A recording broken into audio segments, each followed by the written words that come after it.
Closing in on tip-off in New York City between Wisconsin and Rutgers. Let's check out our Buffalo Wild Wings starting lineups with Madison Square Garden buzzing right now, Wisconsin and Rutgers.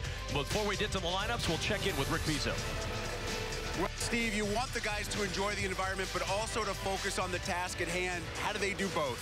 You know, it's a great day here in New York. We're excited, playing a great team, and obviously well coached, got great players. We're going to be up for the challenge, hopefully, and it'll be a fun day. Greg, this environment is so similar to an NCAA tournament first and second round game. How can it help you guys as you move forward through the season? Well, I think our experience hopefully helps us today. And obviously, Steve's got his team playing hard and doing good things and trending in the right direction. So we're looking forward to obviously a great venue. Hopefully we can play hard and play well. Gentlemen, we appreciate the time. Wish you both the best of luck. Kevin? All right, Rick, thank you very much. Our Buffalo Wild Wings starting lineups. Deshaun Freeman for Rutgers, 8 double-doubles this season. Zach Showalter had 18 in the first meeting against Rutgers this year for Wisconsin, a game the Badgers won by 20 points. Ready to get this one started at Madison Square Garden. Ethan Happ going to work against Deshaun Freeman. And the tip controlled by Rutgers, and here we go. This possession is a huge possession for Rutgers. I know it's one of many to come, but you want to show that you can execute in the half court and keep yourself in this game early. C.J. Geddes in the post. Geddes turning against Ethan Happ. Can't get that to go, and it's saved in play by Vito Brown. Here's Nigel Hayes, first touch for the All-American.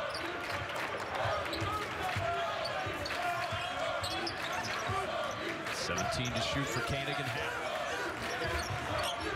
Wisconsin 17-3, 6-1 in league play. Hayes back it inside, ball batted away and taken away. Nigel Johnson on the run. Numbers for Rutgers. The bounce to Sanders in the reverse gives the Scarlet Knights the early lead. We talked about that in the open, getting out and taking advantage of offensive opportunities in transition. Well, good defense that leads to an easy bucket certainly helps. Here's Ethan Happ. Do a little bit of everything. We'll see a little bit of everything from him today as he works inside and draws the foul on C.J. Geddes. And you understand that this Wisconsin team will look to get the ball inside, and great length from Freeman, and then getting out and running, capitalizing on transition opportunities. That was a 3-on-1. You're not going to get many of those against the Badgers. In that first meeting, Rutgers' size was a big benefit for them. They had 17 offensive rebounds. Now, you're only getting offensive rebounds if you're not shooting well. But they were able to hit the glass, they were able to pound the boards, and they were actually able to do some work inside, which doesn't happen very often. Now, they're going to be out a guy today. Jonathan Laurent is on the bench. You see him there. He's got a right foot injury, not available for Steve Pikiell's squad. He started 11 games at the beginning of this season. One of the things we don't talk about enough is length. We talk about size. Oh, you got 7-footers. That's great. But having great length, especially in the guard position, really closes in passing lanes, makes it difficult to move the ball around. There's Corey Sanders. Out to Johnson, toes the line for a three, and the rebound for Vito Brown. This is not a great shooting Rutgers team. They're still trying to find those guys who are going to be able to hit that shot from outside. Happ turning to the rim, and Happ able to put it in. That was a spectacular play. He turns away, kind of uses a ball pass fake, and then has a wide open lane to the basket, uses his body well against big C.J. Geddes at the basket. And there's Happ with a steal. Like I said, he can do it all. Happ to the other end, hammered, and he'll go to the line.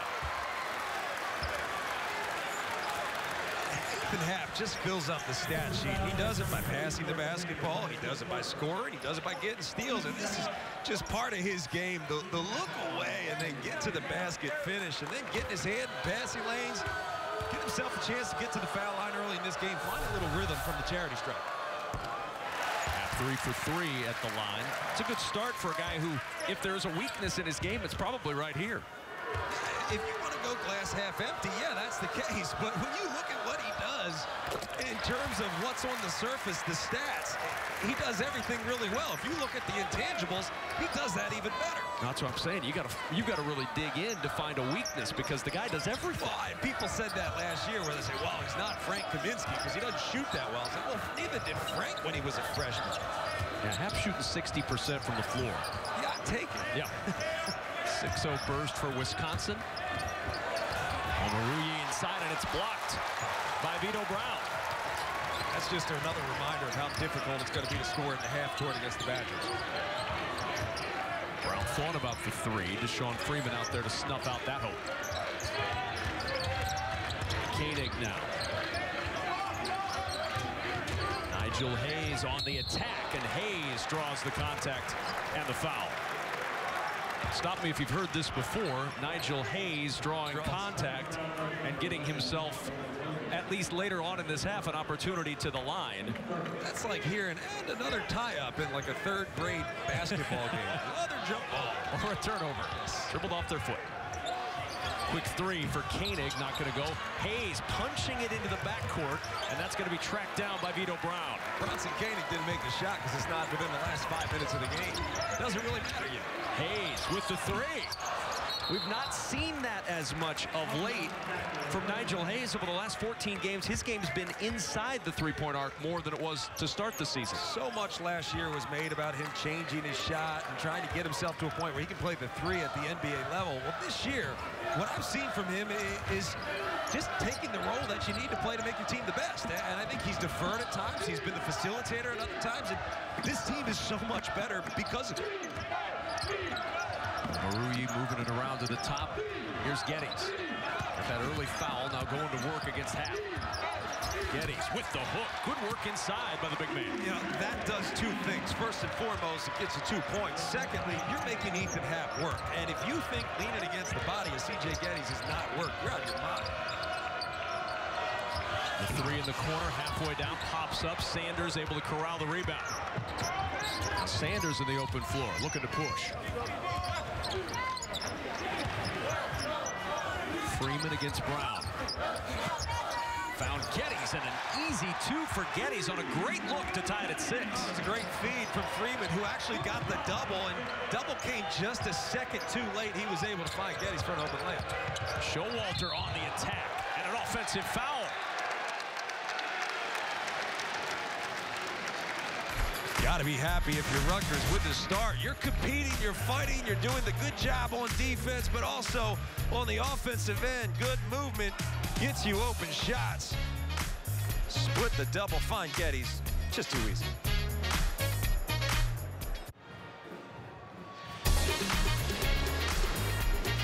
Back in New York City, a 6-6 ball game. 15:59 remaining in the first half with John Crispin. I'm Kevin Kugel. Great to have you with us from Madison Square Garden on Super Saturday. There's still plenty of hoops on BTN this weekend. Following our game, it's Minnesota and Maryland, followed by Illinois, Penn State, and then tomorrow it tips off at 4:30 p.m. Eastern. Purdue squares off with Nebraska. Indiana takes on Northwestern. Coverage rolls on after our game on BTN and streaming live on BTN to go. And when you look at these standings, you get the idea that the games on BTN this weekend, they mean a lot. This is a big weekend on BTN. I mean, look, every game really actually matters at this point. I mean, you look at the middle of the pack, and 1 or 2 games puts you into that top 5. You certainly have to take every team seriously this year.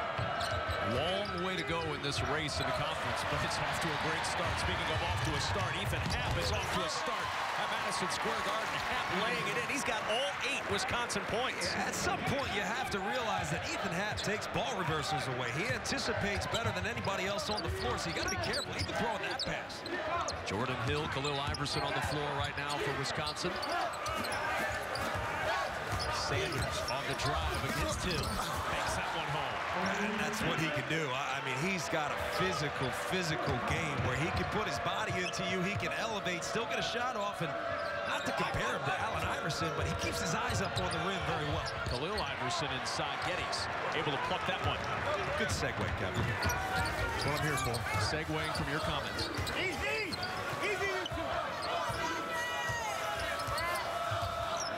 Geddes with the screen. A handoff to Johnson. Still 15 to shoot. Maruyi enters it inside. Geddes working against the smaller Iverson. Geddes able to get it back with 5 to shoot. Freeman has to launch. The tip up and in by Maruyi. And that's what you need if you're Rutgers. You need activity on the offensive glass. As you said, not the best shooting team, especially outside of 10 to 15 feet. So you've got to send guys to the glass, especially from the guard position.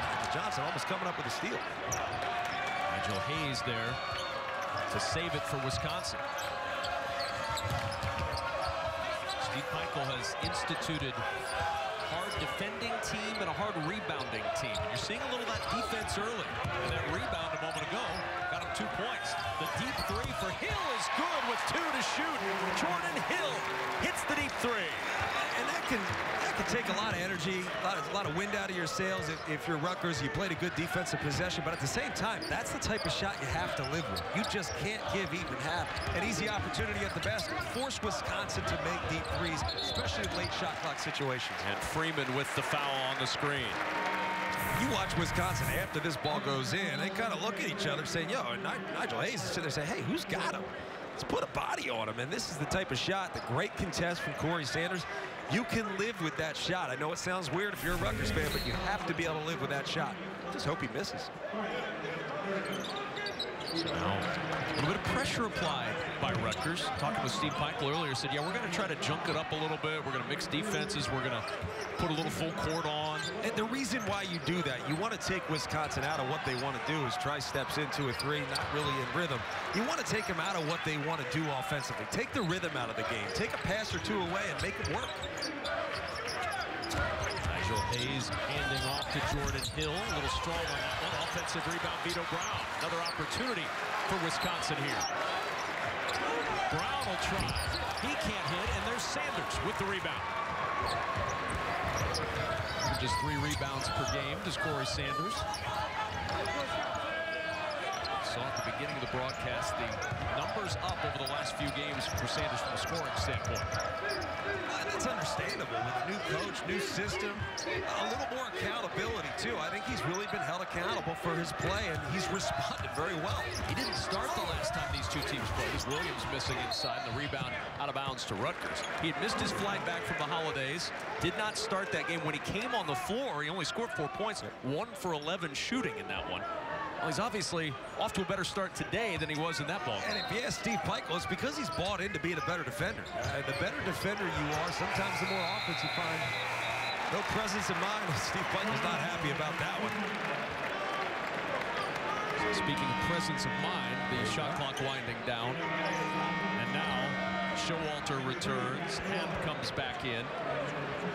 Nigel Hayes will get his first breather of the ball game. 4th Rutgers turnover. That's something that'll cost you against Wisconsin if you have that number too high. Well, look, you can have aggressive turnovers and you can live with that, but then there are careless turnovers like a shot clock violation where you don't even get a shot at the rim. You can't live with those. Brown trying to find some room inside. Tipton taken away. The tip by Issa Chomp. Williams on the drive to the rim. Can't get that one to go. And Hemp the rebound. Look at Hemp going end to end. Oh, what a spin! Hemp to the rim!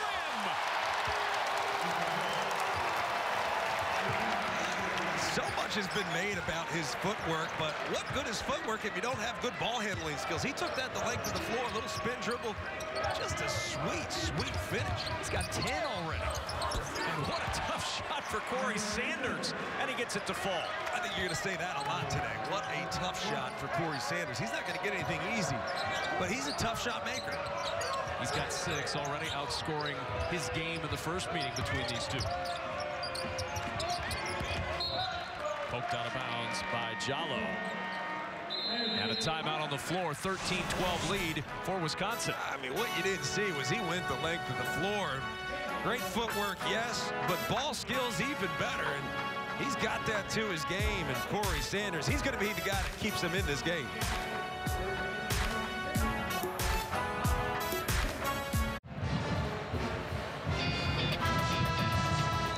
Jim Delaney, the Big Ten Conference Commissioner.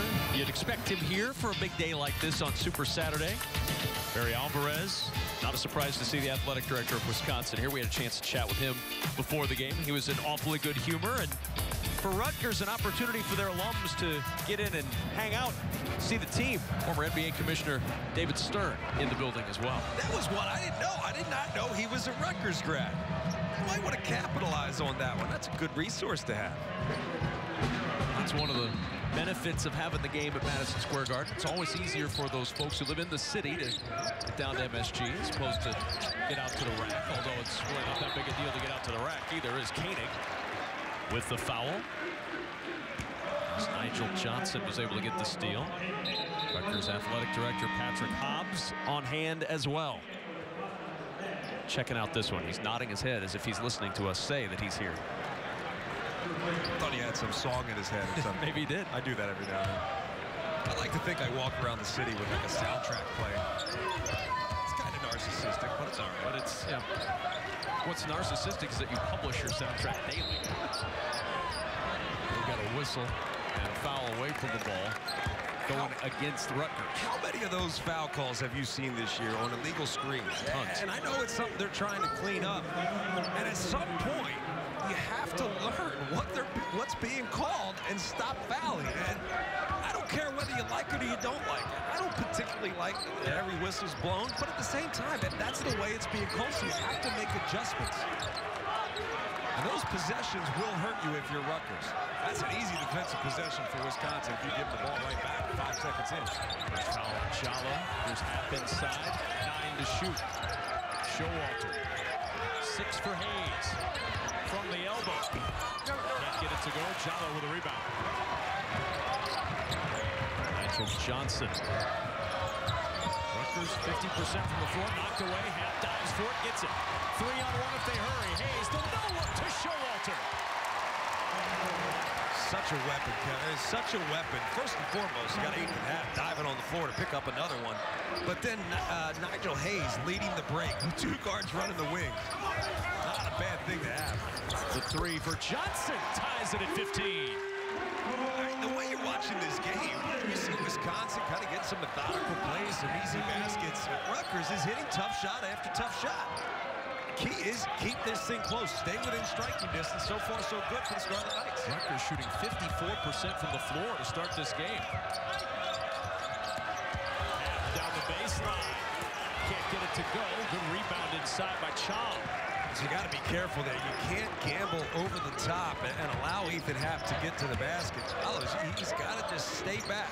Force the catch out from where you want him to catch it. And then wall up, play defense. First miss for Happ. Dito Saab trying to back down Nigel Hayes, and he slipped and trapped. He pulled the chair on him. Well, tonight, BTN Super Saturday moves to hockey right here. It's Ohio State and Wisconsin. And Big Ten hockey pregame coverage starts at 6:30 Eastern on BTN and BTN to go. How about Big Ten hockey? For real with Penn State. I know I went there and I got a little up in Penn State, but how do you go from not even being a Division I program to within a few years you're #1 in the country? Koenig tries the 3, can't get it to go. And tonight we'll get the chance to see this arena transformed into a hockey arena for Big Ten hockey tonight. Kind of the cool thing about Super Saturday. And what do you expect, Rick Pizzo, from tonight's hockey? Really good. 2 teams that love to play offensive hockey. They will get after it. They played a 3-1 game on Thursday night. I think we see a lot more offense here on Saturday. Great environment for the kids, just like basketball, something they'll be talking about forever. Good work inside by C.J. Gettys. 6 points and 3 rebounds. Yeah, early for Gettys. Having a tough time gauging the crowd because everybody's wearing red on both sides. But so far, I just heard a lot of Rutgers people pop up, come to life, taking a 2-point lead. With a crossover and Gettys with the foul, and that'll be his second. Gettys is playing with great energy, and that's exactly what you need. Look, you got depth at the big position, on the front line position, so you might as well come in and give good, great effort.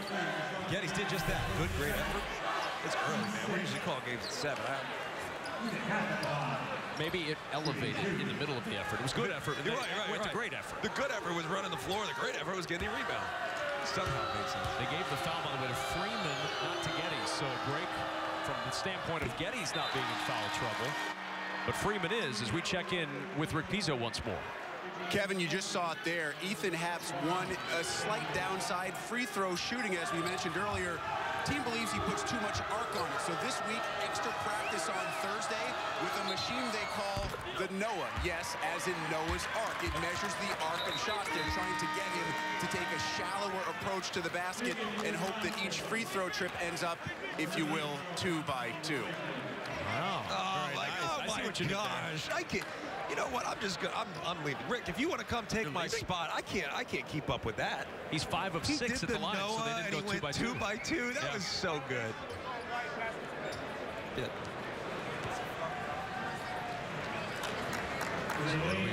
Rutgers ball. The basket counts. There was a lane violation.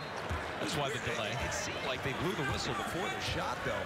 I want to say about foul shooting, so much of it's mental. And I almost feel like the more gimmicky you get, the more mental you make it. I think you just got to simplify it. Simplify it, practice, and if you shoot with an imperfection, then perfect the imperfection. Sounds easy. Perfect the imperfection. Good, great effort. Look, getting a whole list of Crispin-isms today. Tim Hardaway had a side spin to his shot, but the guy shot it well from 3. What did he do? He perfected the imperfection with repetition, repetition, repetition. Charles Thomas with the foul a moment ago, just off the Wisconsin bench. Geddes will go right back at him. Ball tipped away and taken away. Showalter able to cradle it. 8th Rutgers turnover in this first half. Hard to believe because they hold a 1-point lead.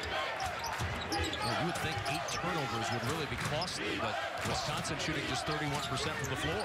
Especially against Wisconsin. 6 to shoot for Koenig and the Badgers. Koenig, deep 2. A little strong. Rebound tip to Sanders.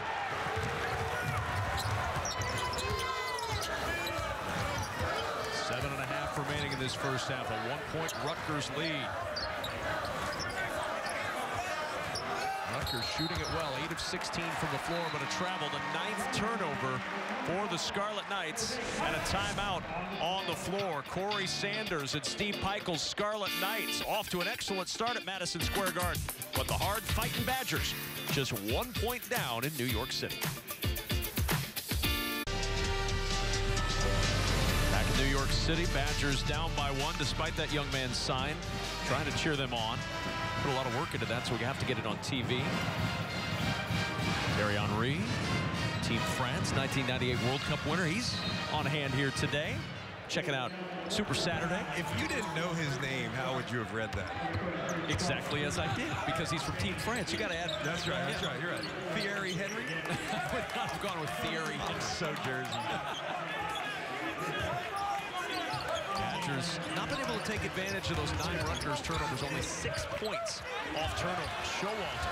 That one partially blocked inside, and that one unable to go in. Good work down low by Rutgers. Good work on the perimeter.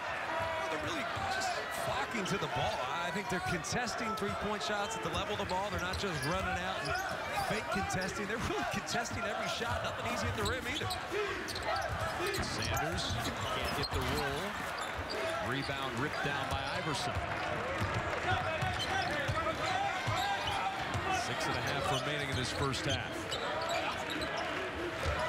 Wisconsin's at their best where they really look to make something happen on the offensive end, and especially a guy like Nigel Hayes. I think he can get fouled every time down floor. I honestly think if you just cleared out and let him go, he'd get fouled every single time down floor. Him and Ethan Happ. Just might rather have Nigel Hayes at the foul line than Ethan Happ. Second on Omoruyi, so 2 on Omoruyi, 2 on Freeman. Foul trouble starting to mount a little bit for Rutgers. Nigel Hayes, who's 5th in the league in attempts, going to the line for a pair. And why has Wisconsin seen this surge where they've gone 13-1 over their last 14 games? Well, those numbers would certainly indicate that's been a big help. Yeah, obviously so, but I also think he's done a lot of intangible things, and that's what you need to see from your leader. You need to see your leader diving on the floor, getting back on defense, communicating more, and not just being the go-to guy scoring. I think he's facilitated very well, which gives you even more confidence being on the floor. Those attempts big at the free throw line. Really has made a concerted effort to bring his game inside. You saw the 3-point attempts down, the free throw attempts way up. Well, it's also important to note, when you get to the foul line so often, you just take all the rhythm out of the game for your opponent. Sanders on the drive. Can't get that banker to fall. Showalter the rebound. His foul shots don't need to run it. His threes do. Hayes to work against Freeman, who's back out there with those 2 fouls. So Showalter poked away inside. It'll belong to Rutgers. I really have to say, you have to credit Steve Pikiell and his staff for what they've done in terms of getting these young guys to buy into playing defense and understanding the principles of a good man-to-man defense. That possession, you saw every single guy for Rutgers in position, helping, communicating. One of the things they did in warm-ups was a communication drill, just learning how to talk to one another. 9 turnovers for Rutgers, 6 for Wisconsin, but just a 1-point game.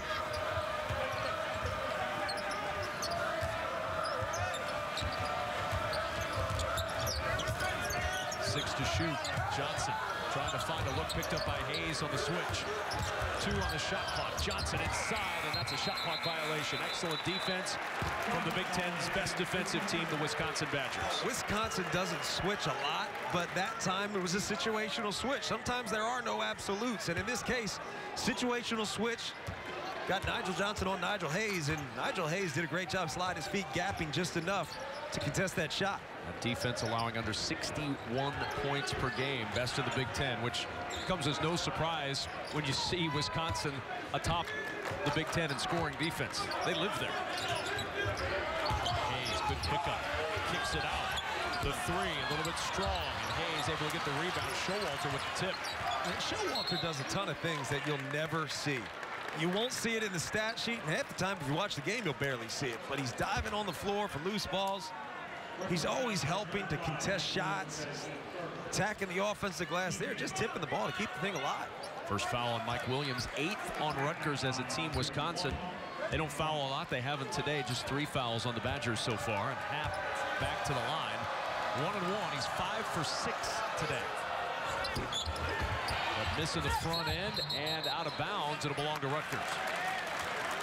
It's also important to point out, you talk about how good Wisconsin is on defense. Their offense helps them. Because of how they execute, because of how efficient they are on the offensive end, it allows them to get back, set up defense, and force you to win in a half-court game.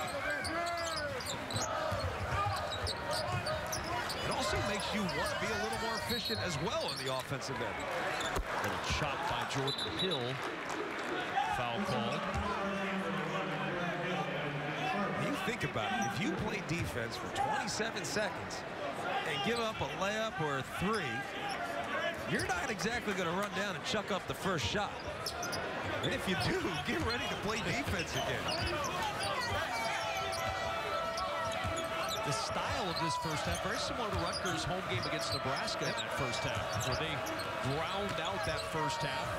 Had a lead at halftime of 10 as the foul comes on Johnson attempting the 3. Showalter commits the personal, and 3 free throws coming on Showalter's second foul. I love what Deshaun Freeman did there. I mean, just the situational awareness to step out. Here you see him. There he is. Steps out and sets that screen. If it's not for that screen, Showalter doesn't pick up that foul. So good situational awareness. Not exactly a set play. He just did it. Something the Golden State Warriors do really well. Screen the backside of the offense. 3 points for Johnson, 2 fouls for Showalter. Rutgers back on top as Dimitri Trice comes in. Zach Showalter likely on the bench for the remainder of the half with those 2 fouls.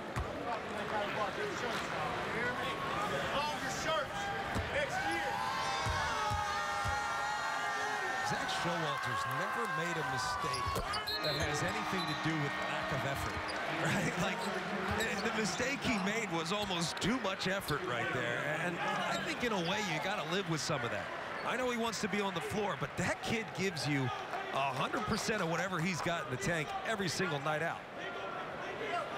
We would usually call them glue guys, but I think it's such a knock to call a guy a glue guy when he does so much more than that.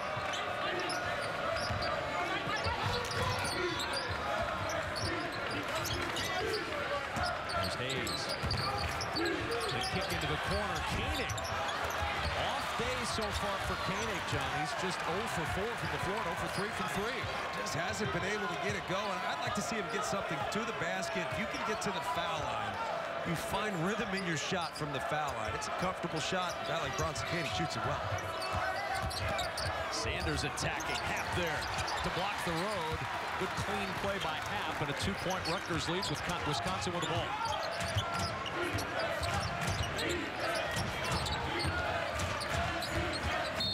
And a foul inside on Jallo on the entry pass to Happ. Timeout on the floor at Madison Square Garden with Rutgers leading by 2. John Crispin, have I got a deal on a bridge for you? I'm in.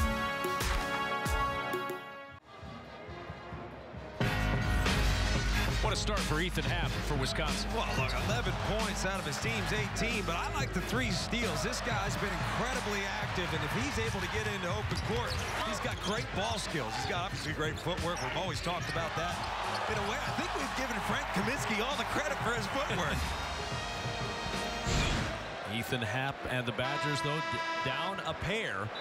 He's got 11 points, the rest of the team with just 7, and Ethan Happ certainly a candidate for Player of the Year, I would think, but wait a minute. These are John Crispin's Player of the Year candidates. I don't see Ethan Happ on there. I think these are everybody's Player of the Year candidates. Nothing special here. No Ethan Happ. I think he's closely behind, especially with Bronson Koenig. I mean, Bronson Koenig continues to hit big shot after big shot, much like a Melo Trimble at Maryland, where if you are able to keep yourself in the game, guys like Bronson Koenig, Melo Trimble will close the door. Forward to Badger fans tweeting their angst at John Crispin. Nigel Hayes in there. Nigel Hayes was our preseason Player of the Year. He didn't even want that award. He didn't even like it. He said it's a stupid award. I should have put him on the B team just for that. Here's Sanders with 15 to shoot, working against Hill.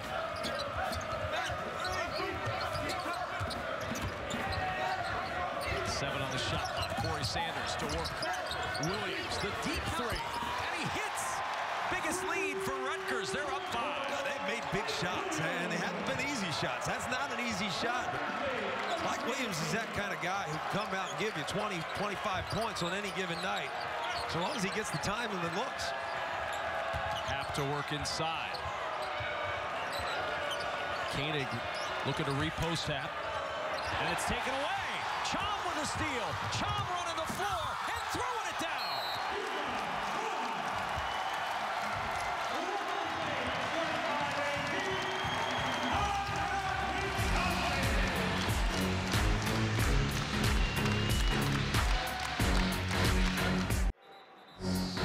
An 8-0 Rutgers run, sparking a big lead. Yeah, you got to make big shots. Mike Williams getting the driving kick, but then on the other side, great defense, and that's team defense. He's Chom getting out.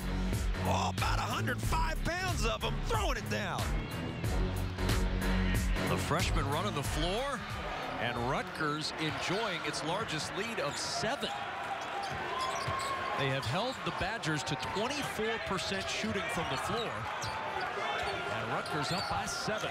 And it's all been great defense, but I think I look immediately at the coaching. Now, these guys have really gotten these young players to buy into defense and switching things up here, going to the zone. Let's see how they respond. Backing it out now. Koenig with 2 on the shot clock. Not going to go. And the rebound in the corner, out of bounds to Rutgers. Defense again for the Scarlet Knights. Lisa Chom did the right job, which he acted as if he was going for the ball and just totally let it go. Understand he's probably going to run out of bounds with it. 0 for 5 so far for Koenig, who was red hot from 3 in conference play coming in. He's been cooled off here at MSG. I'm sure they would give you the Aaron Rodgers and tell you to relax, because this is a guy who will turn it on at any given point. Foul away from the ball, or a bit of clock situation.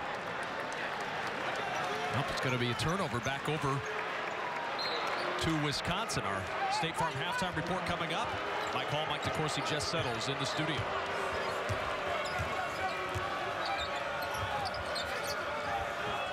So belong to the Badgers. Steve Pike will give Lamont Simpson an earful. Koenig can't connect. Chom trying for the rebound, and a foul underneath against the Badgers. And the foul apparently was just kind of using the arms to check, and it's something that they're trying to clean up.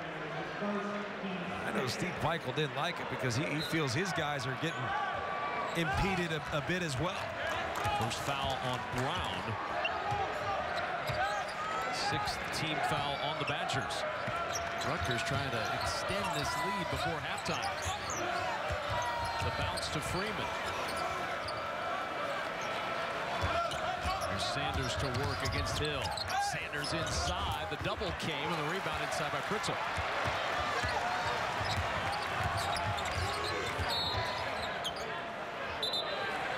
And foul.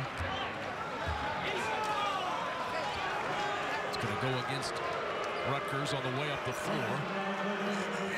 It's a call that I've seen a lot this year where they use the two hands like it's a shove. And I guess that's one of the things they're really trying to clean up. That time, Vito Brown trying to run down the floor, get position. He was met not just with a body, but with a couple forearms. Jumps first, and the free throw good for Vito Brown.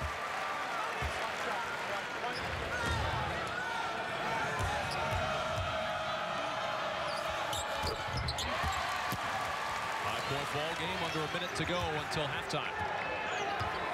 Can you believe that Rutgers is holding Wisconsin to 20 points at this point in the game? And you want to finish this half strong if you're Rutgers, because you don't want to go in giving up momentum, feeling as if you didn't do what you did here in the first half. Great high-low feed. Got to get that one to go. And I say you give up momentum, meaning Wisconsin comes down, gets a three or an and one. It's a two-point game. All of a sudden, you don't feel like you played that great of a half when they really did.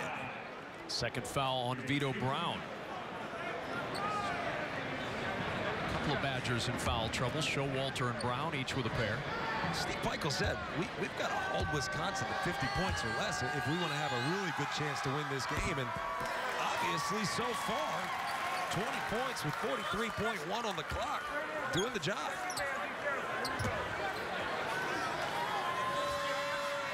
One more for Dorson at the line.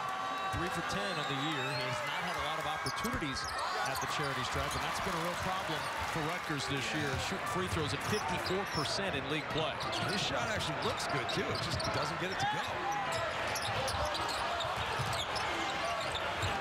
18 to shoot. In trouble in the corner. Gets rid of it to Brown. Brown, baseline. Got to the rim. No, and a foul is going to be called inside against the Badgers. You just look at that entire defensive possession. This Rutgers team is playing as if they're the best defensive team in the conference. You got 5 sets of eyes on the ball. You had an awareness of where your man is. There's nothing easy at the rim. You're in position to rebound because you're rotating towards the ball. That is a well-coached team on the floor. And if you're a Rutgers fan, you should be excited about what the product that's on the floor, let alone what you've got to look forward to in the next few years. Rui back in, Dorson out. Freeman with a one-on-one opportunity here after the foul. Cannot connect. Missed opportunities for Rutgers late in the half at the line. There's 4 points left on the board there. And all of a sudden, it's a 9-point game. Looks a lot different. Especially if Koenig comes down and does what Koenig does. 6 seconds remaining until halftime. Koenig has to get rid of it. 2 seconds left. Brown will step in. The deep jumper, no. And halftime is here. And Rutgers will take a 5-point lead over the 15th-ranked Badgers into the locker room. They're looking for their first win against a ranked team since they beat the Badgers on January 11th of 2015. They've held Wisconsin to 20 points, and Rick Pizzo is standing by with Steve Peichel, the head coach of the Scarlet Knights. Steve, you limit Wisconsin to just about 20% in the first half. What did you do so well defensively? You know, we mixed it up a little bit. Our guys played with good energy. You know, 2 halves, that's the problem. But, you know, good job mixing things up. They missed some open shots, too, so thankful for that. But we got a whole nother 20 minutes. We got to play great. Second 20, what adjustments do you make on Ethan Happ? You know, he's a problem. We may have to double down and from our 4 spot or 5 spot. We'll look at it at halftime here, make some adjustments. Thanks, Steve. Thank you. Kevin? Rick, thank you very much. Steve Peichel and the Scarlet Knights. The good story being written at Madison Square Garden, a 5-point lead at halftime. After the break, we'll send it back to Mike Hall and the crew in Chicago. They'll handle halftime duties on the State Farm Halftime Report. And at halftime, they'll be talking about a 5-point Rutgers lead over 15th-ranked Wisconsin.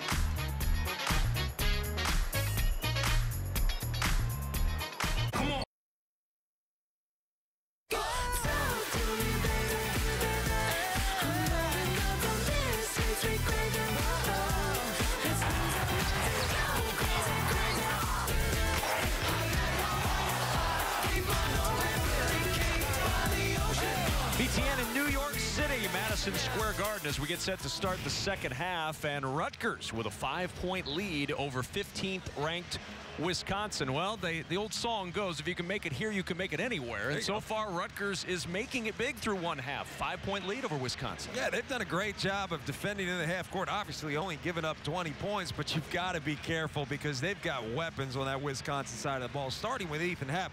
He really kept his team in this game. And yes, we know, okay, that's great, 11 points, but he fills up the stat sheet, does a little bit of everything, especially gets steals. Not too often are you going to go behind on a ball reversal pass and get a steal. Well, Ethan Happ does it. As I said, the intangible things that lead to an open break, wide open opportunity. But on the other end, Rutgers has made tough shots, and you've got to make tough shots against one of the best defenses, not only in the conference, but in the country, if you want to stay in the game. The real issue for me has not been the half-court offense, obviously not been the defense, it's making foul shots. This Rutgers team, if you want to win this game, you will have to make foul shots down the stretch. Rutgers getting it done inside and out, and if you take Ethan Happ's game out, you see what Nigel Hayes and Bronson Koenig have done today. They're a combined 0 for 8.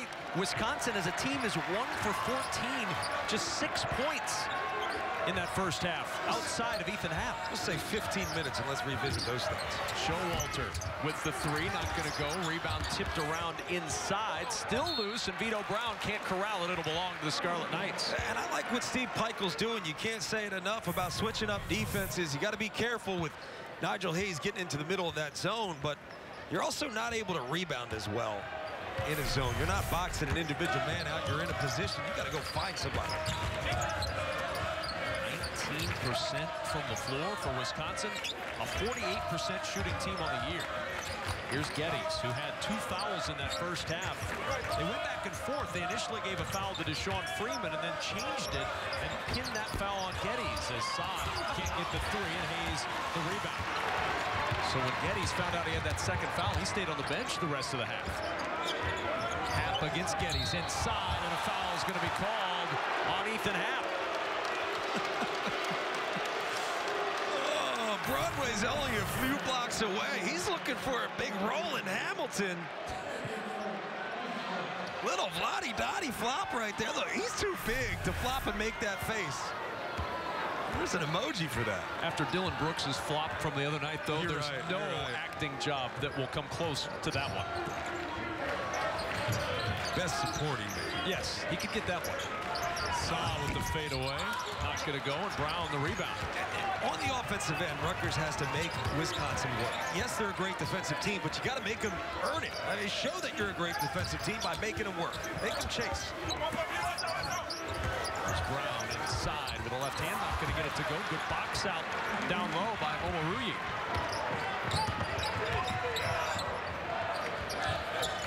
Stalemate through the first 90 seconds of the second half. Poked away. Happ can't keep it in play. Good hands by Ethan Happ, who came into this one second in the league in steals, 3rd in rebounding, 3rd in field goal percentage. Talk about a versatile player. It's funny, I've heard a lot of people say, well, he's got long arms. He's got great hands. No, he anticipates well. He really is a heady, smart basketball player. Not everybody with long arms is a shot blocker. Not everybody with good hands is a steals leader. Well, Ethan Happ is. The 3. That's going to go. Brown in there for the rebound. Marie has not hit from long range this year, but that shot clock was fading. Here's Nigel Hayes, and a foul is going to be called on Omoruyi, defending against Hayes.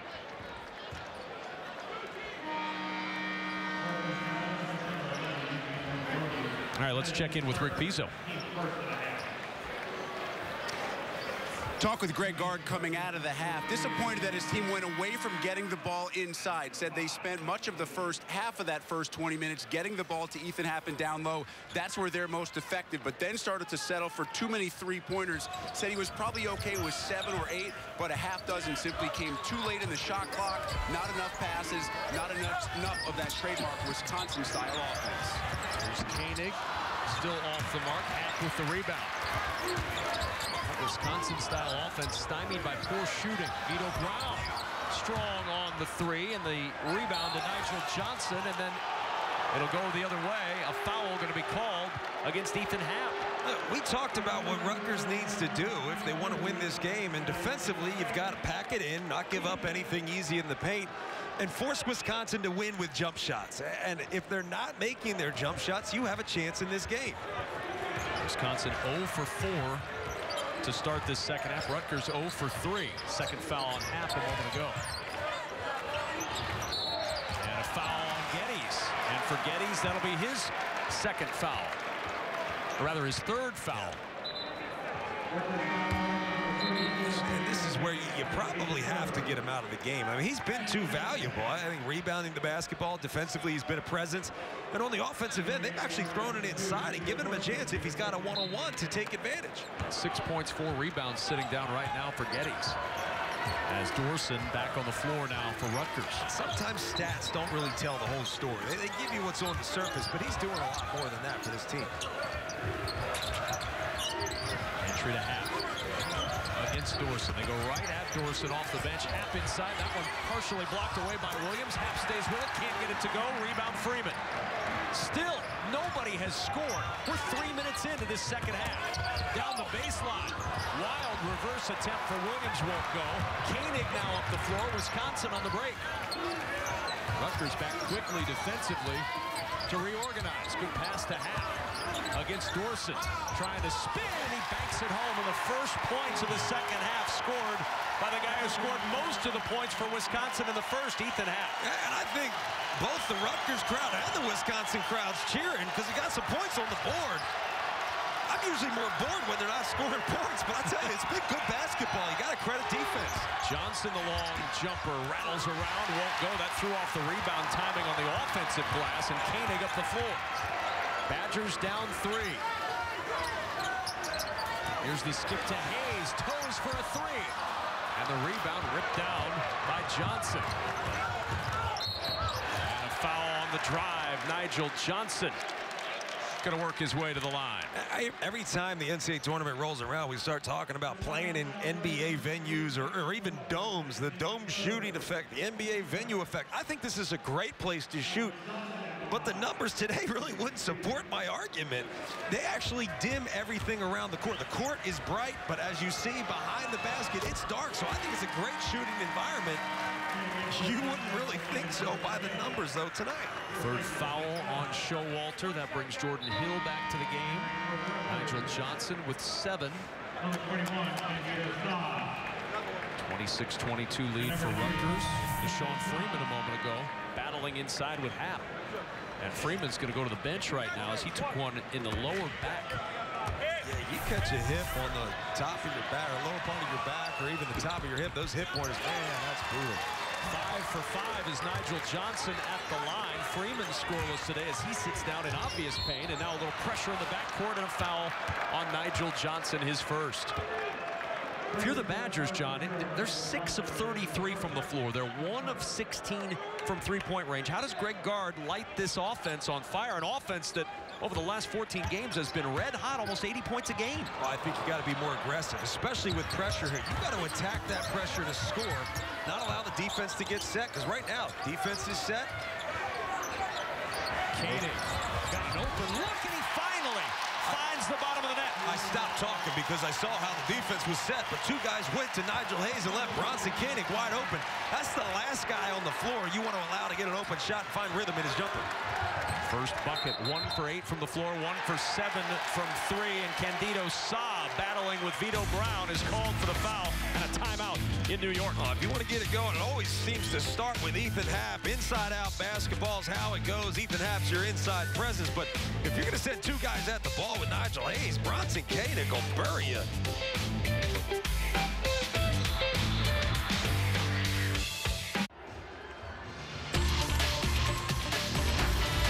The Big Ten Network on Instagram. You'll get the coolest Big Ten sports content, like pictures of New York City. And Kevin Kugler. Yeah, absolutely. Follow BTN on Instagram now at Big Ten Network. See the best images and video of the Big Ten. Actually, there will be no pictures of me, I don't believe. So that might be an incentive for you to sign up. Got to give the people what they want. So that's certainly it. What the people wanted was a competitive basketball game. They're getting that 27-25, albeit low scoring and some struggling offense here. Wisconsin 2 for 9 in the second half. Rutgers 0 for 5. Steve Peichel said it needs to be low scoring if they want to stay in this game. I mean, they understand how difficult it is for a young team in Rutgers to score in the half court. I think switching defenses takes a lot of rhythm out of the offense and makes it difficult to find your spots. I think you just got to be careful in the zone with Nigel Hayes in the middle. Hayes the fadeaway. That one not going to go. Nigel Hayes 0 for 4 from the floor. Johnson from the free throw line. Can't get that to go down, and a foul is going to be called inside. It'll stay on this end. Dorson battling down low for the rebound, and Nigel Hayes commits his first personal foul.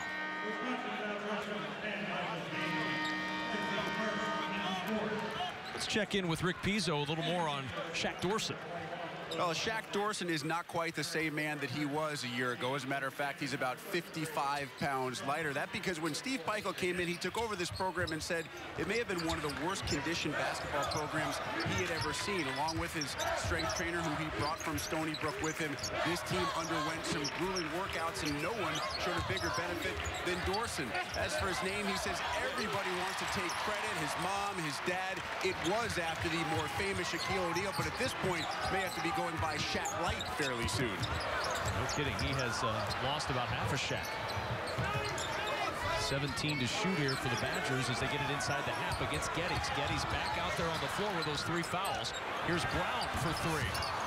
And Geddes trying for the rebound. Sanders trying to save it off Hap, and he does. He actually saved it off of Hap, and then it went back off of Corey Sanders, so it's going to stay here. Stays with Rutgers inside, or with Wisconsin inside. I mean, this is going to be a great shot of it. Yep. Got him on the hip. It's interesting. You talk about Shaq Dorson losing all that weight. Look at Nick Ward, in the conference here at Michigan State, another guy. And obviously, Biggie Swanigan. He didn't just lose a half a honey bun. He lost a whole honey bun. You can't say enough about what Biggie Swanigan's done in this conference. Great spin by Hap to find some room down the baseline. Second time we've seen him put the spin down low. You cannot lean on Ethan Hap, and that's exactly what you're going to see here.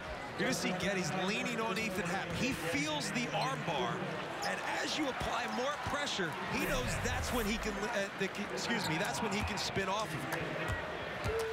I would almost gap at times. I would apply pressure and then gap at times. Apply pressure, gap, because you can't let him feel you and understand where the defense is, knowing where to spin. So Geddes picked up his 4th foul on that play. It looked like it was Chom who came over and chopped down. And we're all knotted up at 27 apiece. Wisconsin, 11 of their 27 coming at the foul line.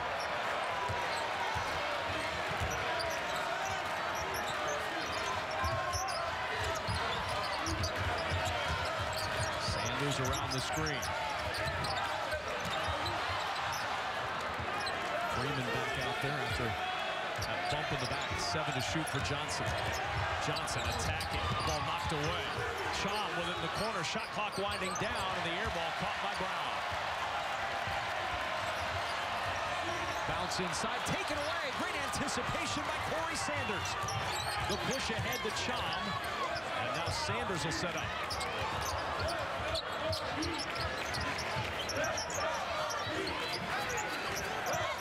6 points for Sanders in this one. Penetration, wild shot, not going to go, and it's out of bounds to the Badgers. It's just not going to be easy in the second half for Rutgers. If you're executing in the half court, it's going to be incredibly difficult. You can't say enough about what both teams have done. It's 27-27 game. But you've got to think, you know what this Wisconsin team's all about. You know how they close out games. You know how they're comfortable in a tight game and they pull ahead. You got to wonder, is Rutgers really confident in this situation, or are they hoping to get at least a 10-point lead to find a little confidence? I know I would. I'd be wanting at least a 10-point lead to feel like we're in control of this game. When you feel like momentum is with Wisconsin, but in this game, momentum is kind of hard to gauge. Yes, well, 27-27 with 13 minutes left, yeah. It's going to go down to the wire. This is a grinder. working against Jallo. Double team comes from Freeman. Trice finding Hayes, who tried to get it down low to Happ, and it's tipped out of bounds by Rutgers. It's going to stay with the Badgers. They have 12 to shoot. And I'll say most good teams are not defined by the teams that they blow out. They're defined by the teams that they can get by. And in this conference, you're going to get a valiant effort from every single team from 1 to 14 in this conference. There's no easy night out. So you're earning every bit of what you win in this conference. Jallo with the foul. That'll be his third. So some foul trouble inside now for Rutgers. Omoruyi with 3, Jallo with 3, Geddes with 4. I still feel like the way to cover Ethan Happ is to gap at times. You got to give him space. Force him to pull a jumper in your face. Hayes working against Freeman. Physical play, and it's taken away. Mike Williams trying to get Rutgers going offensively. Rutgers shooting 32% for the game. Wisconsin 19%. And a foul underneath going against Jordan Hill. That'll be his second. It's not too often you see a little miscommunication there. No reason for the switch. No reason to have Jordan Hill down in the post against Deshaun Freeman. So Showalter back in with 3 fouls. Charles Thomas enters the game to give Ethan Happ a breather. You wonder if this will not be timed so that Happ can come right back in after the under-12 timeout. 5 team fouls for Wisconsin, 6 for Rutgers in this one. So we're closing in on some free throw shooting. Freeman one-on-one against Nigel Hayes. Tries to shoot over Hayes, and the rebound saved by Iverson. Kind of settled on that one, John. Was so 14 to shoot. Yeah, settled a little bit, but at the same time, I mean, how often have you gone down to 25, 30 seconds and not gotten anything? Hayes. Thomas with the deep 2, and Charles Thomas hits the 2 to give Wisconsin the lead. And much like Vito Brown, he can space out and shoot, and especially when you're struggling to get production from your offense, you got to take it where you can get it. And Rutgers will use the timeout. 11:39 remaining in this second half, and the Badgers have come back to take the 2-point lead, 29-27, and it's Charles Thomas providing the bench spark.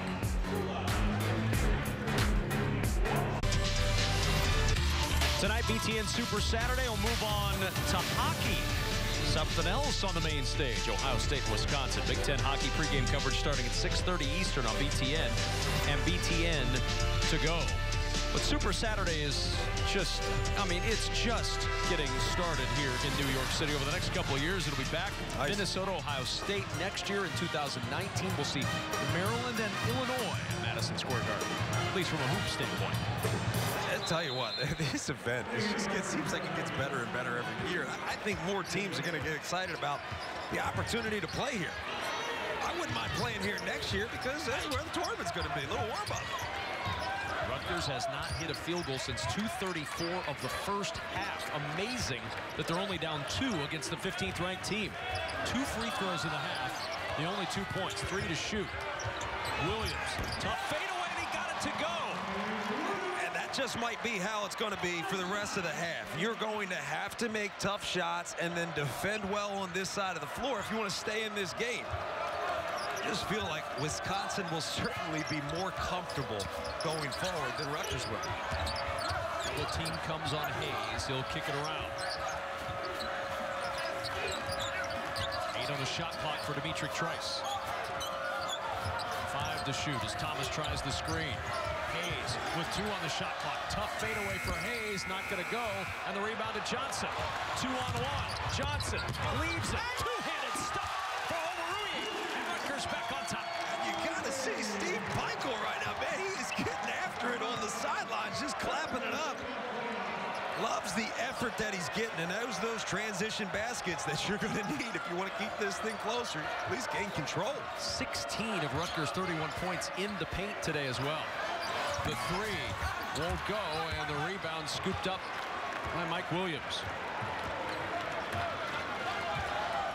Halfway through the second half, and the Scarlet Knights with a 2-point lead over the 15th ranked Badgers. Freeman on the drive, got it to fall.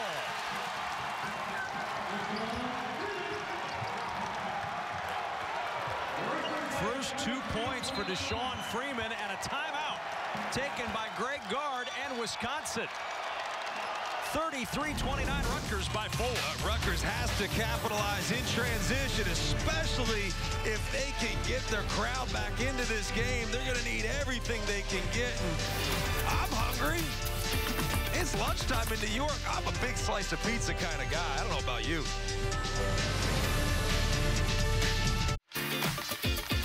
Now the Brooklyn Bridge as we welcome you back to New York City. Kevin Kugler alongside John Crispin, Rick Pizzo with us as well. And man who's been on that bridge a lot, the Brooklyn native, Mike Williams with the fadeaway a moment ago.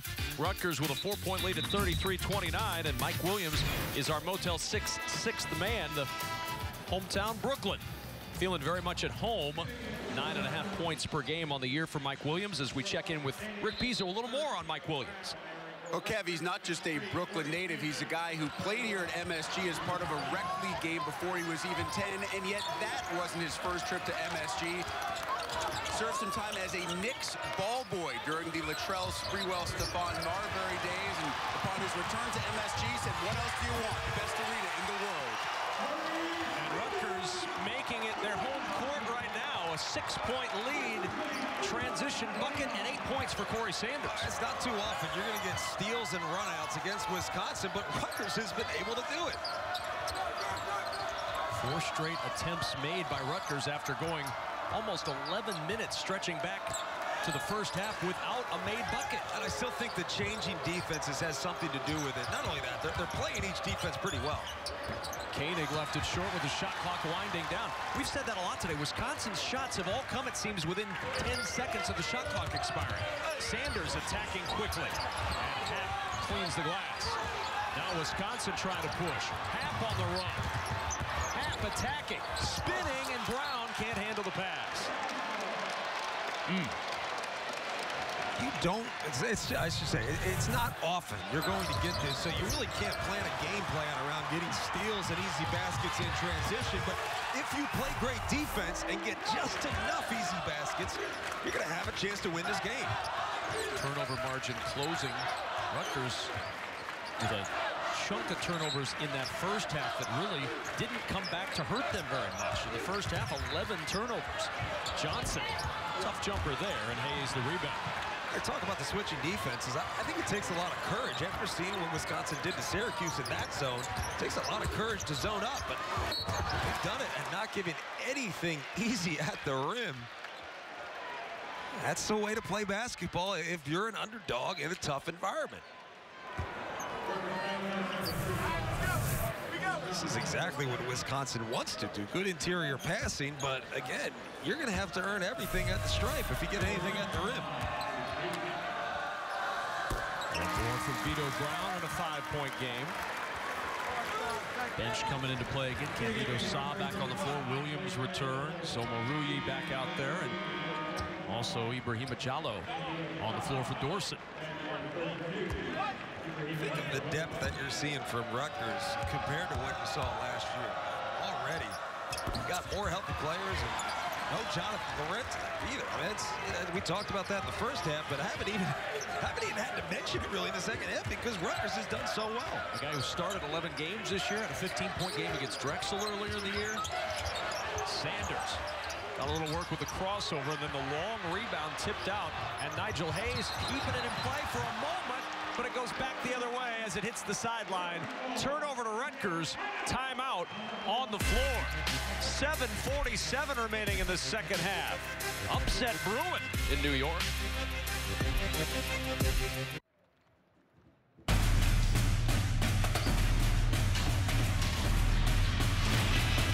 A lot of spectacle in New York City, and we're seeing a good one today between Wisconsin and Rutgers. Rutgers by 5, 35-30 over the 15th ranked Badgers.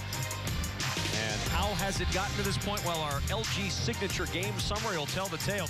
Neither team has been shooting particularly well. Wisconsin has run into a stiff Rutgers defense, just 2 of 19 from 3 and 20% overall from the floor. Yeah, look, if we're going to highlight something, it means we think it's pretty important. And this points in the paint, 20-10 in favor of Rutgers. That jumps out. Especially when you look at the firepower, a team like Wisconsin with Ethan Happ, Nigel Hayes down low. Williams into the paint, and a rejection by Vito Brown. Rutgers fans wanted a goaltend. Wisconsin fans thrilled with Brown soaring in for the block. From what I can say, I think it was a good play. Defense was in position and took it away right at the rim. Big moment now for the Badgers, trying to take advantage of their 5th block of the game and turn it into points. The flip to Happ. Happ inside, can't get it to fall, but the foul. Jallo was lurking in there as Happ drove in. The foul on Happ, or the foul on Jallo, rather. We get another look at it to become experts at officiating. Let's see. Oh, that's clean to me. It's close, but I think it's clean. I like the fact that they didn't call it. It'd be horrible if you gave him a basket on a good defensive play. I think if it's bang, bang, close, let it go. Initially, the signal was 22. That's why you keep hearing the horn in the background. The scorer's table wants them to confirm who the foul was on. The foul was on Ibrahima Jallo. That's that distinct Madison Square Garden horn, too. Yes. Kind of like a modified foghorn.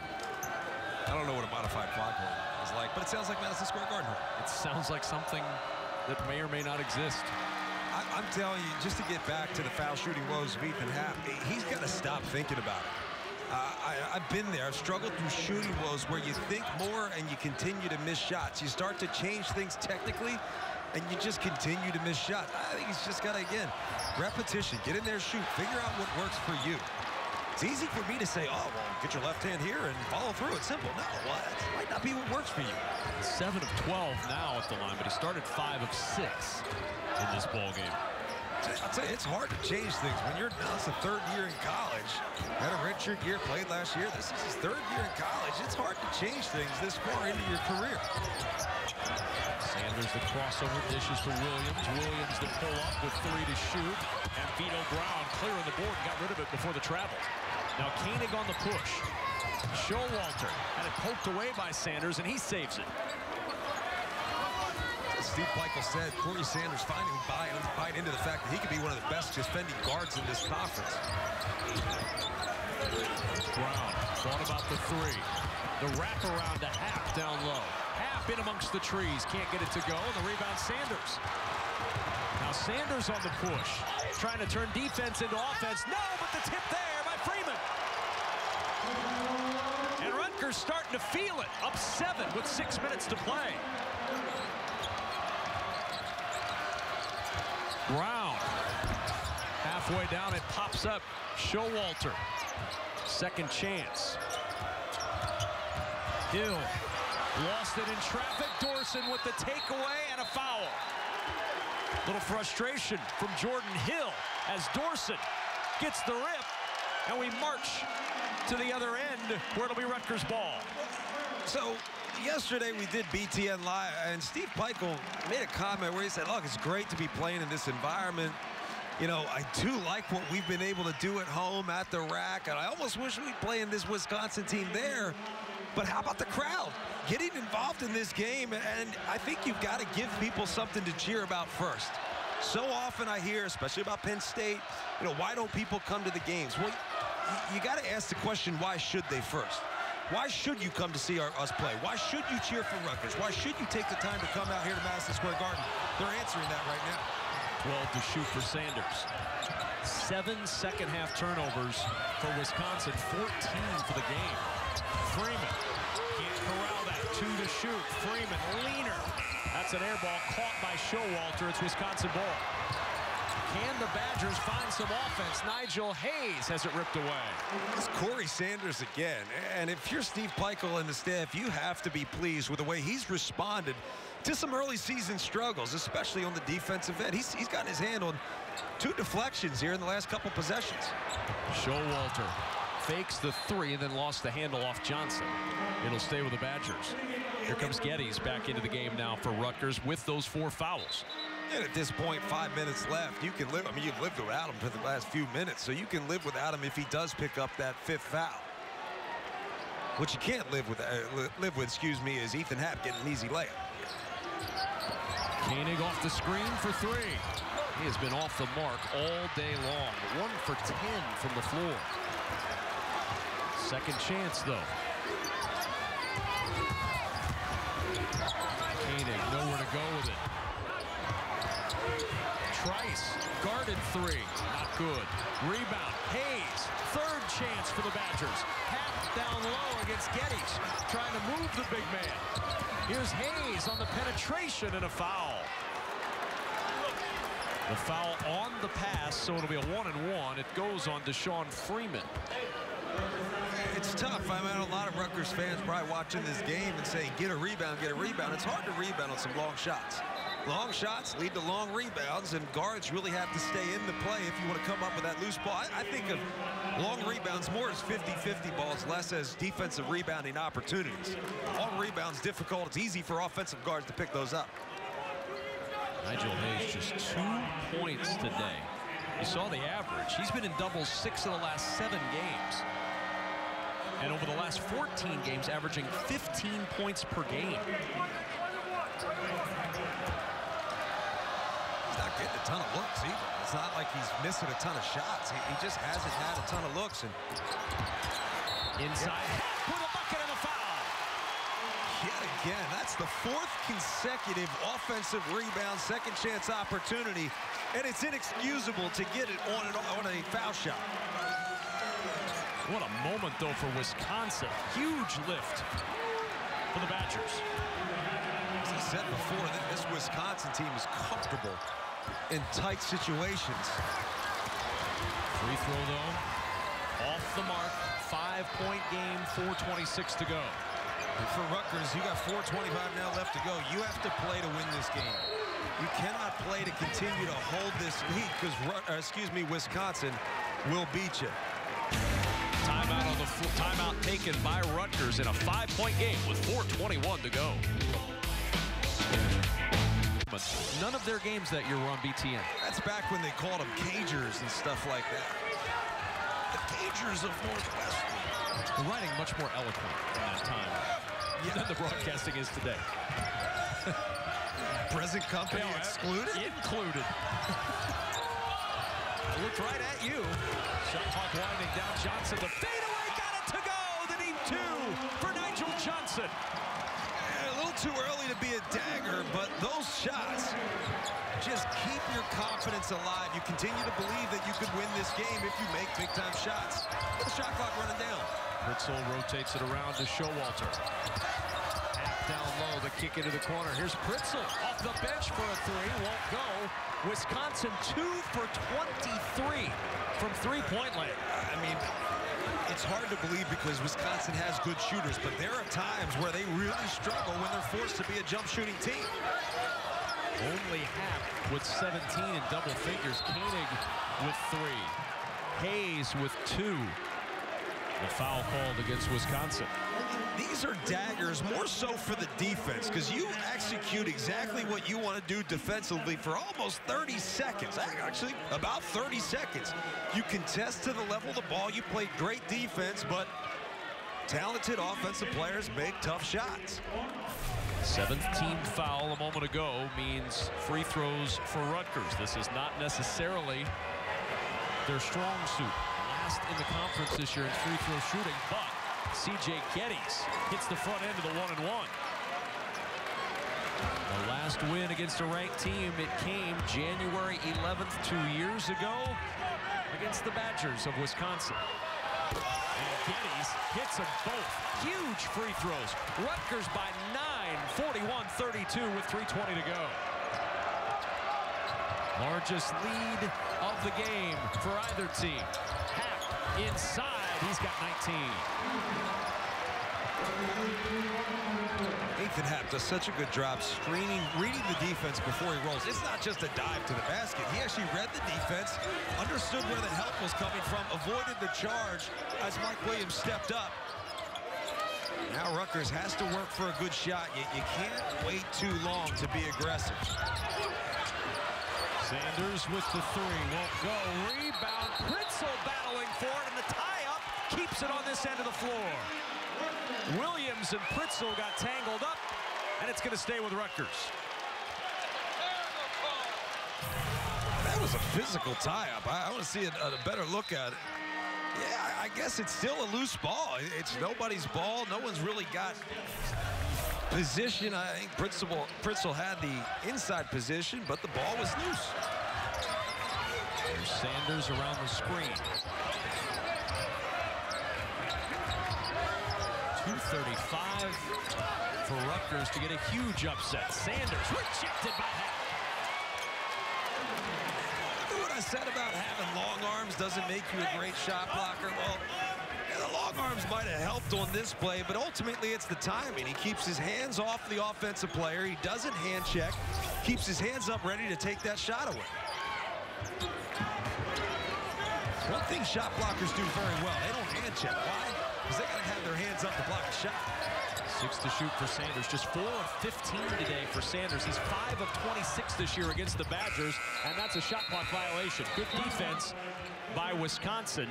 2:13 remaining in the second half. And go back a little bit earlier for our Motorist Insurance Group drive to the hoop, and it came from Ethan Happ. It came from Ethan Happ. He's going to identify Mike Williams coming up looking to take that charge. And Wisconsin hasn't had anything easy, not just in this second half, but in the entire game. Scarlet Knights extend the defense a little bit. Force Wisconsin to use a little shot clock, bringing it up the floor. Here's Happ inside again, working against Geddes, and Happ finds the range once more. We've got a 5-point game. Timeout Badgers. 1:53 remaining in the second half. A fantastic finish coming at the Garden.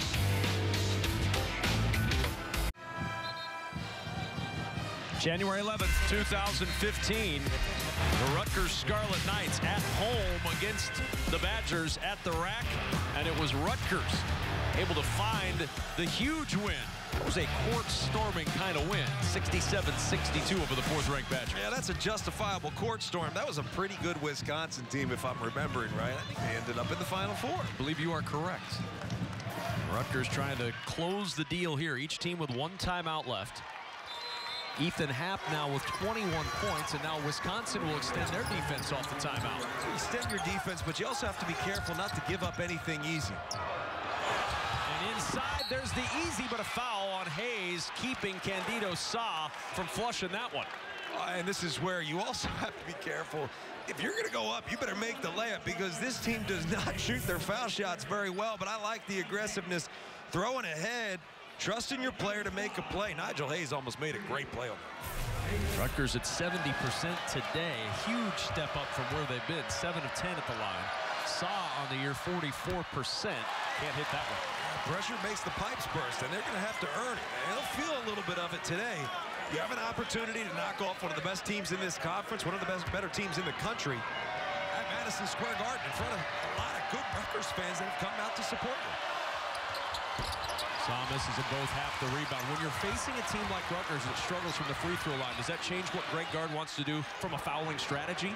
I think you foul the right guys. I mean, I also think you can pressure more and give up that potential layup so long as you can foul, because they only took about 5 seconds off the shot clock and gave the ball right back. And there's Ethan Happ doing what he does, keeping his team in this game. 23 of the 38 for the Badgers. Freeman to the other end. He's fouled by Nigel Hayes, and that'll be number 3 on Hayes. I'm kind of wondering if this is the strategy. They'll say, hey, force them to throw ahead, give them an opportunity, and make them earn it at the foul line, because we're comfortable if we can get the ball back quickly.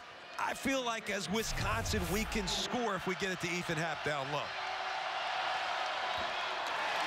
And one more free throw for Freeman. And Rutgers struggling at the line again. The issue I have with C.J. Geddes back in the game, he's got 4 fouls. I guess if he picks up a 5th with a buck 19, you're okay. But I'd consider fouling Ethan Happ and not giving him anything easy. Freeman good on the second. Challenge there, excuse me, challenge there. You just don't want to stop the clock. Koenig working it down low. Showalter, the reverse layup falls. 2-point game. if you're Wisconsin. You can trust your defense. No reason to pressure. The Badger fans in it. Everybody standing in the Garden, and a timeout taken by Rutgers. Their final timeout used with 56.2 seconds in a 2-point game. Sanders attacks, throws it up, no. The putback, Sanders got it with 1 second left. 50 seconds to play. Koenig off the screen for the lead. He does it again. Bronson Koenig, ice water in the veins. Well, this is certainly a familiar situation for both of these teams this year, but it's been Ethan Happ who has been the go-to guy today for the Badgers. Yeah, he's been the go-to guy, but really it's been the last few minutes where this team has turned up that level of urgency. They're playing with a sense of urgency, understanding that we got a minute to win this basketball game. I go back to that one possession, though, where it was 3 offensive rebounds that led to a foul shot that led to a 4th offensive rebound, put back and one opportunity for Ethan Happ. The game certainly changed a bit at that moment. 15 on the shot clock for Rutgers with a 2-point lead. Sanders on the drive to the rim.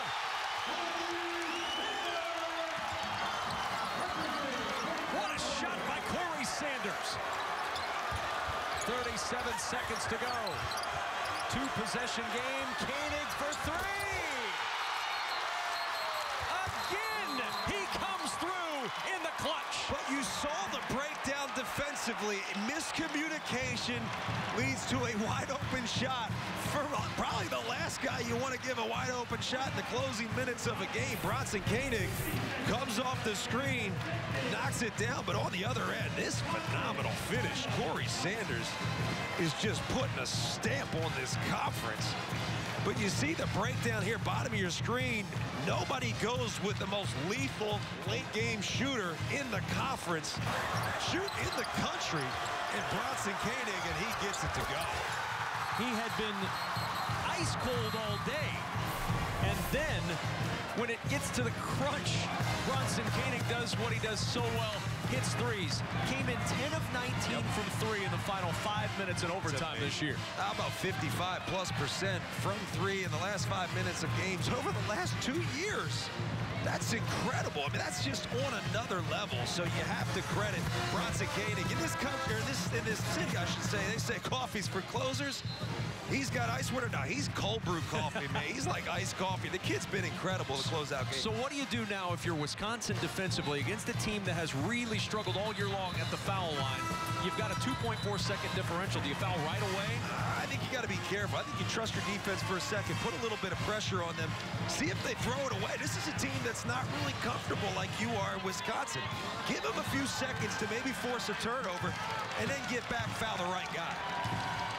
1-point ball game, 32.4 seconds to go. I'd say Super Saturday's off to a pretty good start. And I think you have the right guy on the ball. If you get an opportunity to trap in the corner, you trap hard with Ethan Happ, who, as I said, has great hands, anticipates very well. You can also trust him to make good decisions.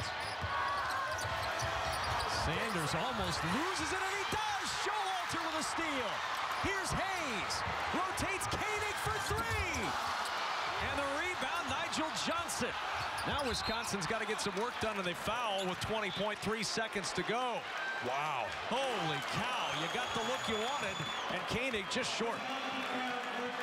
You got exactly what you wanted. You got the steal that you wanted and needed. Breakdown, throwing that ball in. You got it into the hands of the right guy. Bronson Koenig just couldn't get it to go. Nigel Johnson comes down with a rebound. Now, if you're Rutgers, you got to settle in. You got to take a breath, calm down a bit, and make foul shots. Koenig was set up behind the NBA three-point line. That ball was just short as Johnson misses. 1-point game. You cannot say enough about foul shooting in close games. Not to mention low-scoring games, 44-43. Nigel Johnson gets the second to go. 2-point lead for the Scarlet Knights. Koenig now for Wisconsin. 13 seconds and counting in a 2-point game. Koenig driving, rejected. Deshaun Freeman swooping in for the swat. Yeah, you want to be careful not to foul, but you want to foul if you're going to give up a wide open layup. Steve Biko getting doubled to get back into the coaching box. 7.5 seconds to go. Koenig bounces it down to Hayes, and it's knocked out of bounds. And Deshaun Freeman just learned something right there. He's got to watch. You cannot anticipate where Nigel Hayes is going to go because Nigel Hayes has the option to make the read and just get open however he's got to get open. Here's Happ. 4 seconds. Happ down the baseline. We're tied at 45. Johnson from half court for the win. And we're going to overtime in the Garden.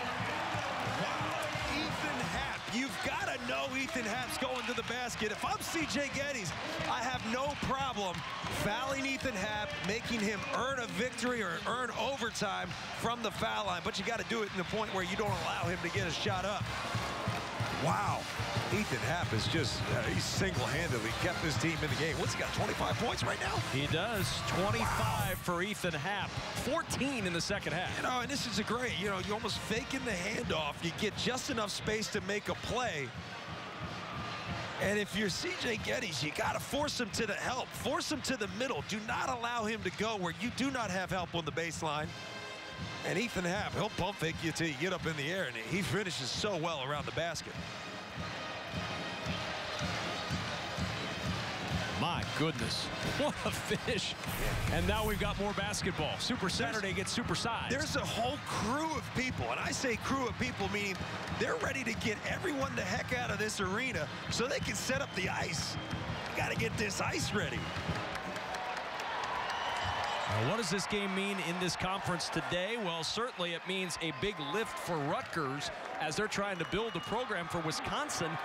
Just trying to stay atop the standings right now. Yeah, they're trying to stay atop the standings in a conference that is just all over the place. I think the competitiveness, the parity in this conference is second to none throughout the country. The parity rivals that of the NCAA tournament. We usually use a word like parity and RPI and strength of schedule, all that. That's usually reserved for talks in March. Well, right now, parity is just run amok in the Big Ten, and that's why it's going to be so crazy. It's going to be one heck of a finish and one heck of a Big Ten conference tournament. Can parity run amok? I think parity can run amok. Yeah, maybe you just let it run amok. It did. You know it's overtime when our stat sheets aren't getting printed out right. We're running out of ink in the printer. The toner has run dry. Oh, toner, I'm sorry. I want to use the proper terminology, then you get the printer guys who are tweeting at you. Hey, it's toner. 45 apiece as overtime begins in the Garden.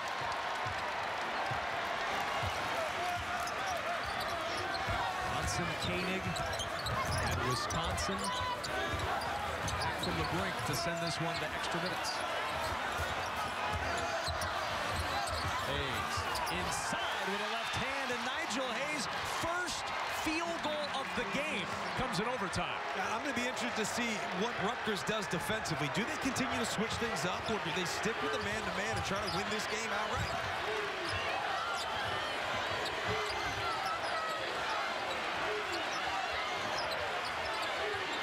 Geddes against Happ.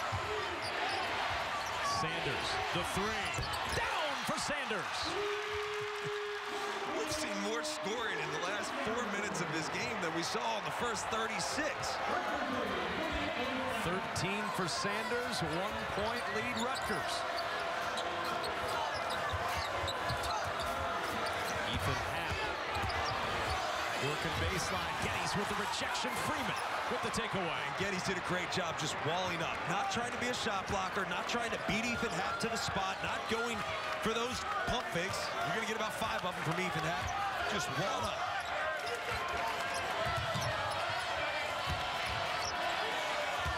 Geddes now to work against Happ. Trying to barrel his way in. Happ holds his ground, and that's going to be a double dribble. The turnover back to Wisconsin with 3:29 to go in overtime. I understand C.J. Geddes is a little frustrated. He also didn't get any help. And if you're a guard and your big guys get down, you've got to get down there and help him out. And there it is. He knows exactly what he did. Come on, man.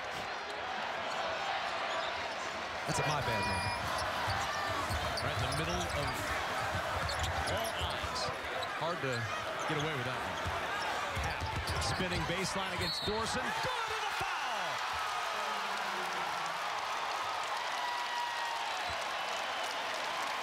That's the gap that I talk about. You've got to be able to gap Ethan Happ. When he feels contact, he spins it. There he feels the contact, and he spins off. I mean, that is just a well-trained post-basketball player in Ethan Happ. But again, gap so he doesn't feel the contact. Showalter scooping in, kept it alive for Hayes. Badgers with another offensive possession up one. And right now, the Rutgers Scarlet Knight, they have to lock down and get good body language to finish out this game. They've got a little frustrated with some of these second-chance opportunities and easy baskets on the other end. Koenig trying to spin around Johnson, who holds his ground. 14 offensive rebounds for Wisconsin. Hayes at the elbow. Here's Showalter on the curled. Oh, what a dump down the Happ.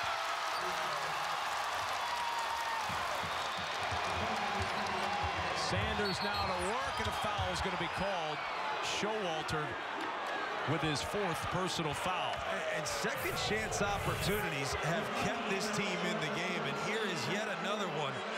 Showalter getting after it, and it leads to a bucket. Great pass, great dish by Zach Showalter, who's really known to be the glue guy, but he does everything really well for you. He leads the team assist-to-turnover ratio, and man, that was as pretty a pass as you're going to see. And all kinds of traffic. And I think what he does well is he's one of the most aggressive guys on the team. He's always trying to make something happen on both ends of the floor.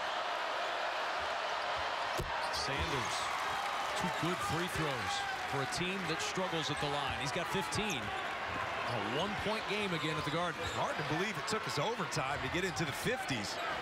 It's been a great defensive matchup for both teams. With some late offense providing a spark. Sanders with all 5 Rutgers points in the OT.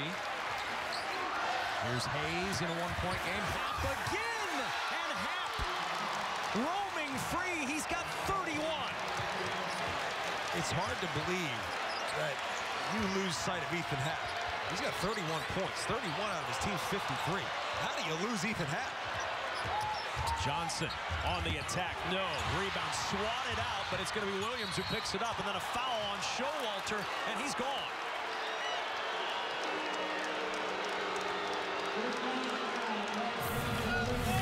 Every 50-50 ball means the world, and not an egregious foul. I'd happily play on with that one. That's one of those, you know, you foul a guy out on that type of foul. That's a tough one, especially a guy who's made some really big plays down the stretch. But that's one of those ones there. Now, I say this if I was an official, I'd be a terrible official. But if the ball then goes to a Rutgers player, I just say play on, right? You just play on. No advantage game there. You barely touch the guy. But Mike Williams now with an opportunity with Zach Showalter out of the game to knock down some foul shots, cut into this lead. Make it a 1-point ball game. 4 points, 5 rebounds for Showalter as he leaves. Dimitri Trice on the floor. 3-point ball game.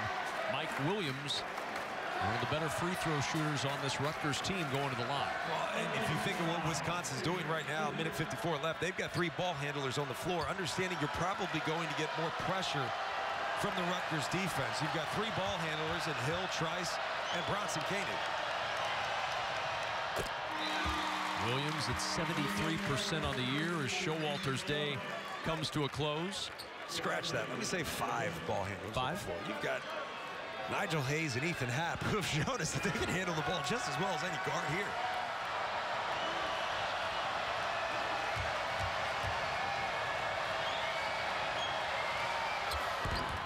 Williams with 7. And a 53-52 ball game. This is where you have to trust your defense. You're going to extend pressure a little bit, but you cannot allow Wisconsin to get anything easy at the rim. Wisconsin in the overtime has been working it inside the half. 8 points in the paint in overtime. And they've done a good job of getting the defense extended, getting the ball right inside. If you can get it to Nigel Hayes, he's going to have you beat. There he is in the paint again. Bucket! And he'll go to the line for one more. Right on cue. You saw the inside of that zone, and that's why I said it takes a lot of courage to play zone against this team compared to, considering, I should say, what they did to Syracuse. Nigel Hayes just works the middle of that zone probably better than anybody else I've seen in the country. Not just because of what he can do passing the ball, but he reads the defense well, slides right to the open spot, and a great feed from Ethan Happ. 6 points, 10 rebounds today for Nigel Hayes. And now it's a two-possession game in favor of the Badgers. Geddes back in for Jallo. And Geddes is in, definitely a better offensive player. You can play through him in the post, but I think if you're Rutgers, you got to play with a little more urgency at this point. You got to look to attack, knowing that Wisconsin defense is going to just settle in. Sanders now. On the drive, the dish down to Geddes, and Geddes took an extra step at travel. Huge turnover with 1:16 to go in the overtime.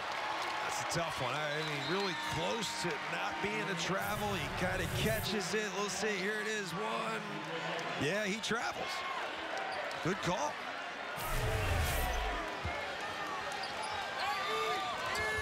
That's tough for a big guy, getting the catch in a position where he's not really ready or even able to make a play. I want to be careful of this.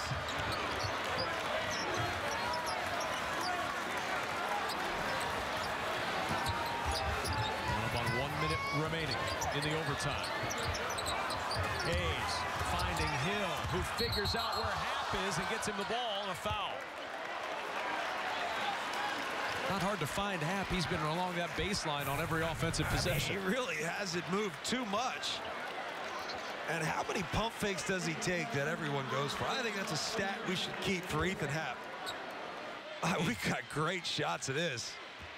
That's what you get. You do something at a pro arena, you got about 50 cameras in here. And Happ with 32 points. The player of the week this week after his huge game against Minnesota where he went 28-12. He says, oh yeah, you like that? How about this? 32 points is one thing. Let's see what he does here before I say the next comment. 32 points out of 57 is what's even more remarkable. And 21 in the second half and overtime. And a timeout used with 51 seconds to go for Rutgers. Their last time out of the overtime. So 57-52 with 51 seconds to go. And you may, if you're just joining us and wondering how in the world is this game an overtime game? Well, here's how we got to this point, a 5-point game in the OT. Oh, look, this Rutgers team has been great keeping this thing alive, but ultimately Wisconsin, you knew they were going to do this. They would fight, stay in this game. Wisconsin just did whatever they could do, especially relying on Ethan Happ, to stay in this game, to get this thing into overtime, and so far it's been all Wisconsin. So 57-52, and for Wisconsin, overtime is where they thrive. They've won 6 straight overtime games, and they're closing in on that here. But if you're Rutgers, 5 points down, 51 seconds to go, what are you looking for? Well, you're looking to obviously score quickly. You want to attack the basket if you can, get to the foul line and make some foul shots. The tough thing is, you know you're not the best foul shooting team, but that can't change what you do offensively. You've got to take the first opportunity to attack and set up your defense. Wisconsin 5 of 6 in the floor in overtime, trying to hang on to a share of that top spot with Maryland, who comes up in just a bit here on BTN. Rutgers trying to get their second conference win in the last 3 outings.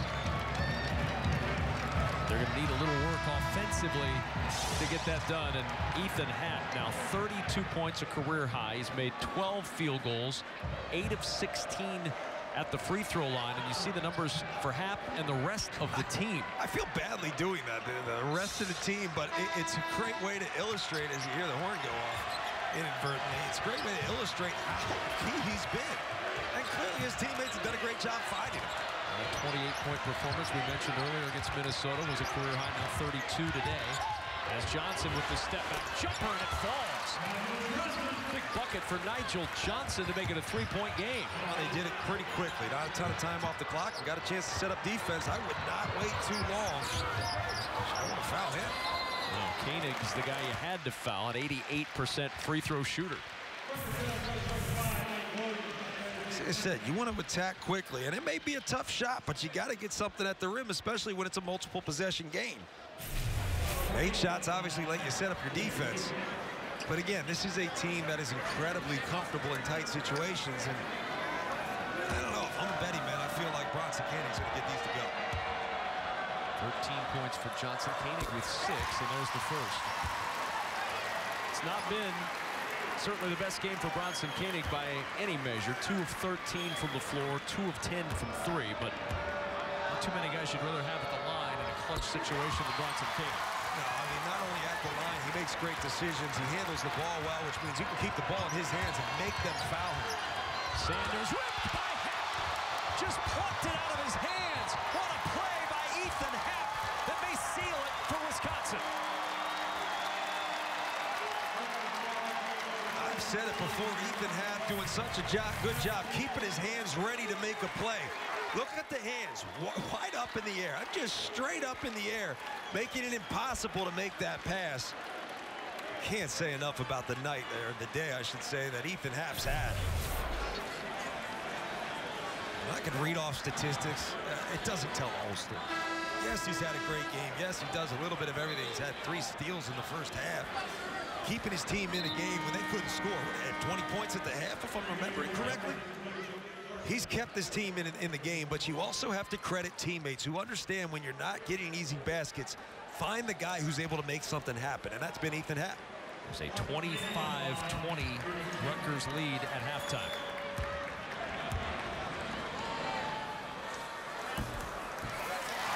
Koenig stretching it to a 6-point game.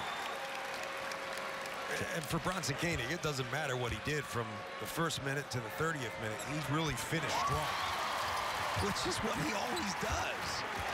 7-point Badger lead.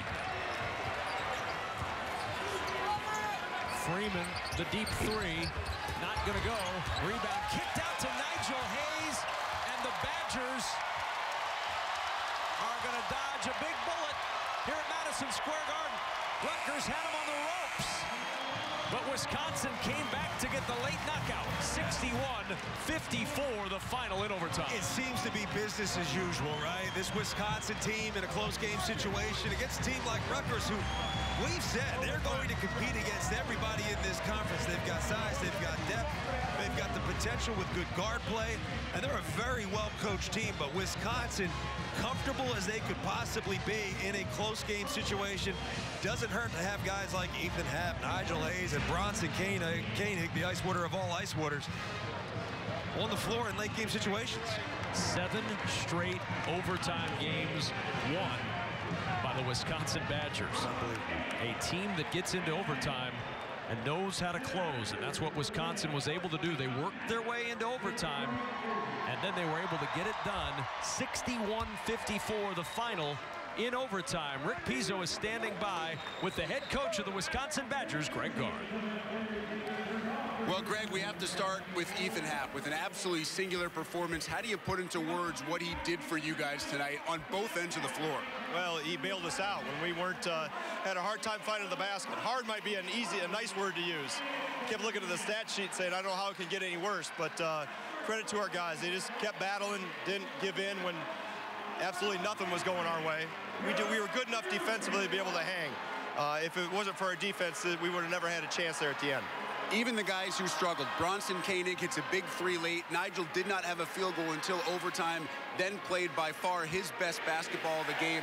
What does it mean to have that kind of veteran leadership and the guys that have been through all of these battles? Well, you got to stick with them. You know, when Bronson was 1 for whatever what he was from the floor, you just had to trust that eventually he was going to get the ball to go in. He's too good of a shooter, too good of a player.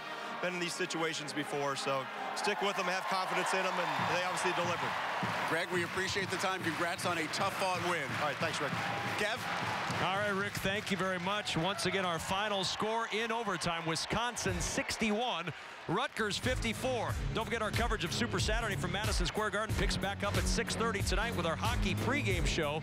The proceeding has been an exclusive presentation of the Big Ten Network. Now, let's send it to Minneapolis. Maryland and Minnesota standing by. We join Wayne Randazzo and Stephen Bardo with the call.